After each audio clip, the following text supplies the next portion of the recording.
सत्ता में आने से पहले तालिबान की भारत को धमकी, भारतीय सैनिकों के अफगान आने पर अंजाम बुरा होगा, यह कहा है तालिबान ने। तालिबान की भारत को दूसरे देशों से सबक सीखने की सलाह, यह हम बात कर चुके हैं। इस पर हमने अभी अपने एक्सपर्ट से बात की है। क्या कह रहा है तालिबान, क्या भारत का स्टैंड है, ये समझिए। भारत की तारीफ की है अफगानिस्तान में मौजूद तालिबान की तरफ से जो प्रवक्ता हैं, जो बैठते हैं टीवी पर। देखिए, पहले उन्होंने क्या कहा, हम अफगान में किए गए भारत के हर काम की सराहना करते हैं, लेकिन भारत की सेना अगर अफगान के साथ आती है तो अच्छा नहीं होगा। यानी आप मदद कीजिए, दूर से मदद कीजिए, कानून हमारा चलेगा, आप बीच में बताइए। भारत ने अफगान में बांध, राष्ट्रीय और अंतर्राष्ट्रीय प्रोजेक्ट बनाए हैं, इसके लिए हम भारत की तारीफ करते हैं, तालिबान के प्रवक्ता कहते हैं।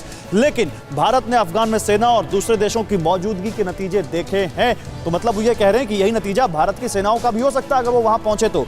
विकास, पुनर्निर्माण और आर्थिक संपन्नता के लिए भारत ने काम किया, इसलिए भारत का थैंक यू। लेकिन अफगान में दूसरे देशों की सेना का हाल खुली किताब की तरह है। तालिबानियों की काबुल एंट्री से पहले राष्ट्रपति गनी का एक रिकॉर्डेड स्टेटमेंट सामने आया अफगान मीडिया के मुताबिक, और उसमें उन्होंने कहा कि मैं इस्तीफा नहीं दूंगा, हम दोबारा लड़ेंगे। अशरफ गनी बिल्कुल भी हथियार नहीं डालते हुए उन्होंने कहा कि अफगानियों पर जंग का खतरा नहीं आने दूंगा। अशरफ गनी ने कहा कि 20 साल तक बर्बादी चली, अब फिर से वो बर्बादी नहीं होने दूंगा। गनी ने अंतर्राष्ट्रीय समुदाय से भी मदद की अपील की है। यानी गनी ये कह रहे हैं कि हम फिर से लड़ेंगे, हम फिर से तालिबानियों से मुकाबला करेंगे, अफगान फोर्सेस को मजबूत करने की बात कही। उन्होंने अपनी आवाम को कहा, जिस आवाम की तरफ से अब अशरफ गनी पर सवाल उठाए जा रहे हैं, उस आवाम को अशरफ गनी ने संबोधित करते हुए कहा कि मैं आपको भरोसा देता हूं कि देश इस वक्त बहुत खतरनाक माहौल में है अस्थिरता के, लेकिन हम इस अस्थिरता, हिंसा और पलायन के दौर से बाहर आएंगे।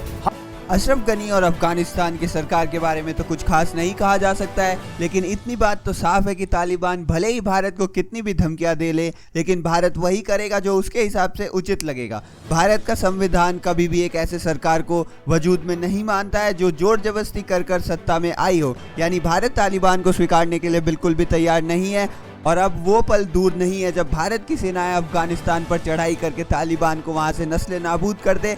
बस इंतज़ार है हमें अपने सरकार के निर्णय का। सरकार जो निर्णय लेती है, सेना उसी के हिसाब से कदम उठाएगी।